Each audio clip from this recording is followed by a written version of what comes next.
नमस्ते. आपलं अरविंद गणेश दामले चॅनलमध्ये स्वागत आहे. मी अरविंद दामले आपल्यासमोर प्रस्तुत करीत आहे माझ्याच काही मराठीमधील कविता. हा आहे ह्या कवितांच्या सत्राचा 542वा भाग. आपल्याला या पसंत पडल्या तर चॅनलला सबस्क्राईब करा, लाईक करा, शेअर करा आणि बेल आयकॉन दाबायला विसरू नका. तर माझी पहिली मराठीतली कविता आहे. परमेश्वराला जे जे वाटतं ते तो सर्वांकडून करवून घेतो. न्यायाधीशाला जे वाटतं ते तोही सर्वांकडून करवून घेतो. पण परमेश्वर आणि न्यायाधीश यांच्यात एक महत्त्वाचा फरक आहे. न्यायाधीशाला वाटतं की तो परमेश्वर आहे आणि कोणालाही शिक्षा करायचा त्याला हक्क आहे. पण परमेश्वराला कधीच वाटत नाही की तो न्यायाधीश आहे आणि तो शिक्षा करण्यासाठी आहे. परमेश्वराला जे जे वाटतं ते तो सर्वांकडून करवून घेतो. न्यायाधीशाला जे वाटतं ते तोही सर्वांकडून करवून घेतो. मग परमेश्वर आणि न्यायाधीश यांच्यात एक मोठा फरक आहे. न्यायाधीशाला वाटतं की तो परमेश्वर आहे आणि कोणालाही शिक्षा करायचा त्याला हक्क आहे. पण परमेश्वराला कधीच वाटत नाही की तो न्यायाधीश आहे आणि तो शिक्षा करण्यासाठी आहे. दुसरी कविता आहे. बराच विचार करून हे लक्षात आलंय की जे आपल्याला सत्य वाटतं तेही त्रिकालाबाधित सत्य नसतं. कोणतंही सत्य तात्पुरतंच असतं.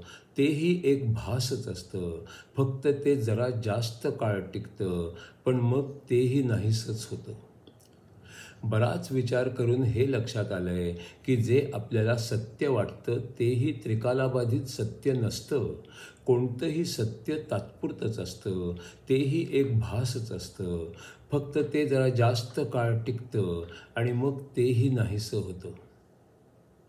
तिसरी कविता आहे. अनेक तत्त्वज्ञानाची पुस्तकं वाचून ही मला म्हणाली, भगवंतानी भूक बनवली तसंच जेवण देखील बनवलं. भगवंतानी तहान बनवली आणि तसंच पाणी पण बनवलं. भगवंतानी अंधार बनवला तसाच उजेड देखील बनवला. भगवंतानी मला अनेक सुख दिली तसंच तुम्हालाही माझ्या आयुष्यात आणलं. अनेक तत्त्वज्ञानाची पुस्तकं वाचून ही मला म्हणाली, भगवंतानी भूक बनवली तसंच जेवण पण बनवलं.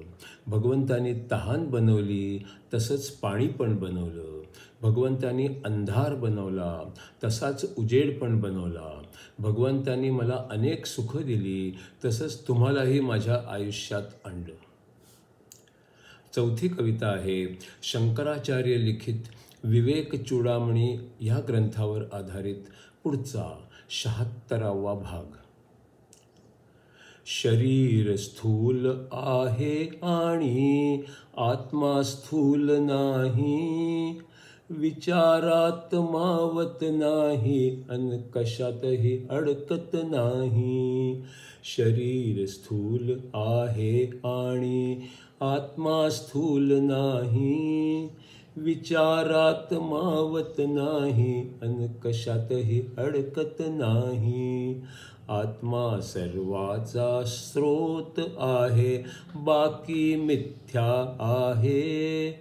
शरीर व त्याच्याशी संबंधित सारे मिथ्या आहे.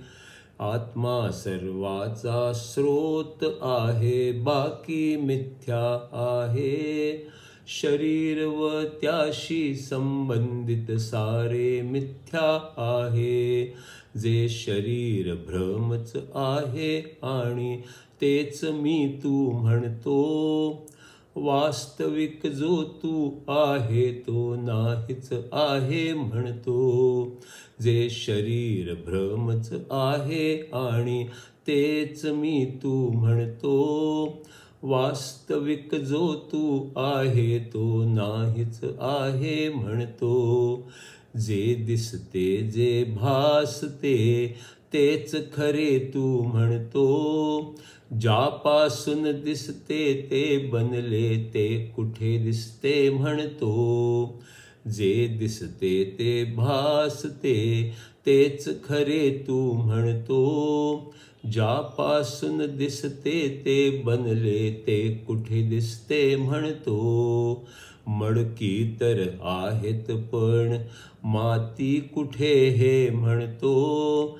ब्रह्मांड दिसते ते खरे बनवणारा नाही म्हणतो. मडकी तर आहेत पण माती कुठे हे म्हणतो.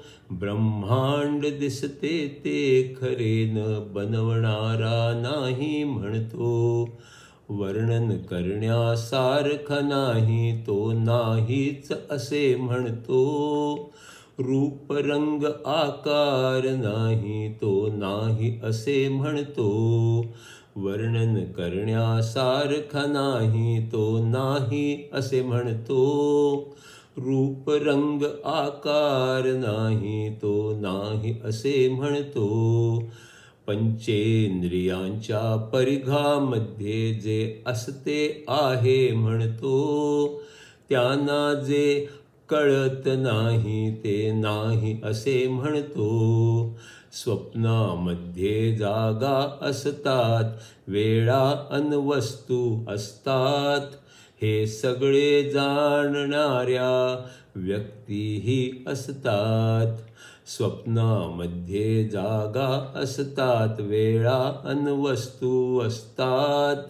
हे सगळे जाणणाऱ्या व्यक्तीही असतात.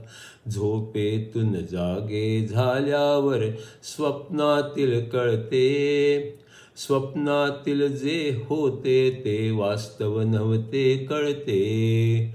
झोपेतून जागे झाल्यावर स्वप्नातील कळते.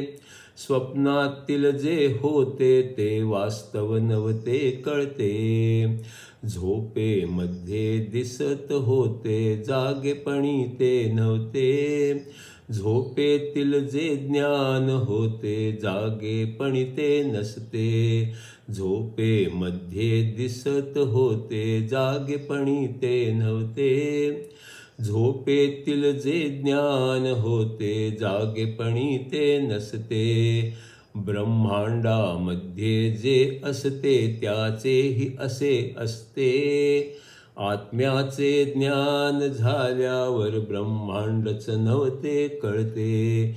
ब्रह्मांडामध्ये जे असते त्याचेही असे असते. आत्म्याचे ज्ञान झाल्यावर ब्रह्मांडच नव्हते कळते. मग कळते की शरीर नव्हते, अवयवही नव्हते, पंचप्राण अहंकार नव्हते, पाच कोशही नव्हते. मग कळते की शरीर नव्हते, अवयवही नव्हते, पंचप्राण अहंकार नव्हते, पाच कोशही नव्हते. ज्यापासून हे सारे भासते तेच सत्य असते. आत्म्याचे अस्तित्व असते तेच परमात्मा असते. ज्यापासून हे सारे भासते तेच सत्य असते. आत्म्याचे अस्तित्व असते तेच परमात्मा असते.